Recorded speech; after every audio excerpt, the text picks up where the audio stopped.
आज ना मैंने सेकंड ऐसी कहानी सुनी जिससे मेरे को बहुत बुरा लगा कि मेरी एक दीदी हुआ करती थी ना, 6 साल से प्रिपरेशन कर रही थी यूपीएससी की।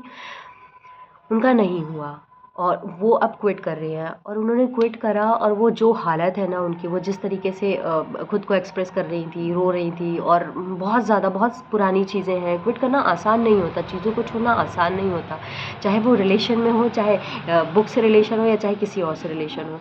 तो जैसी उनकी कंडीशन थी ना, ये सोचने पे मजबूर कर दिया, क्योंकि मैं भी ऐसी कंडीशन से गुजर रही हूँ कि क्या करा जाए।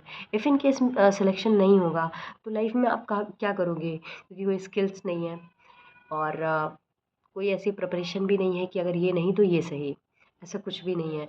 तो मुझे ऐसा लगता है कि सभी को, जितने भी प्रिपरेशन के दौर पे हैं, जितने भी आगे प्रिपरेशन करने वाले हैं, सबको ऐसा फील्ड चूज़ करना पड़ेगा कि अगर हम फिसलते हैं तो कहीं तो जाके अटके, कुछ तो करें लाइफ में। अरे ऐसा नहीं होता ये जो मोटिवेशन में आके अरे हम जाएंगे तो हम करके आएंगे, अरे नहीं होता भैया।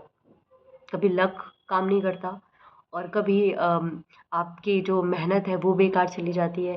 कभी आप इतने स्मार्ट नहीं होते। चारों चीज़ें अगर, तीनों चीज़ें अगर मिक्स हो जाए तो चलो ठीक है, आप बन भी गए। और अगर नहीं मिक्स हो पाई तो फिर आप चलते गए चलते गए चलते रह गए और मंजिल आपको नहीं मिली। फिर एट द एंड आप उसे छोड़ देते हो और फिर मिलता क्या है, कुछ भी नहीं।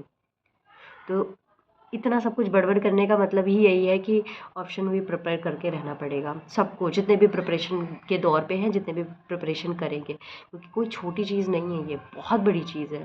और आप कितनी भी मेहनत कर लो, कुछ भी कर लो ना, कुछ ना कुछ चीज़ें रह जाती हैं और इसकी वजह से अगर छूटता है ना तो बहुत तकलीफ़ होती है।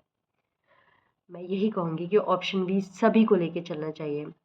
कुछ ना कुछ ऐसा रखना चाहिए अपने पास में कि कल को कुछ हो तो हमारा सहारा वो बन सके। Bye bye.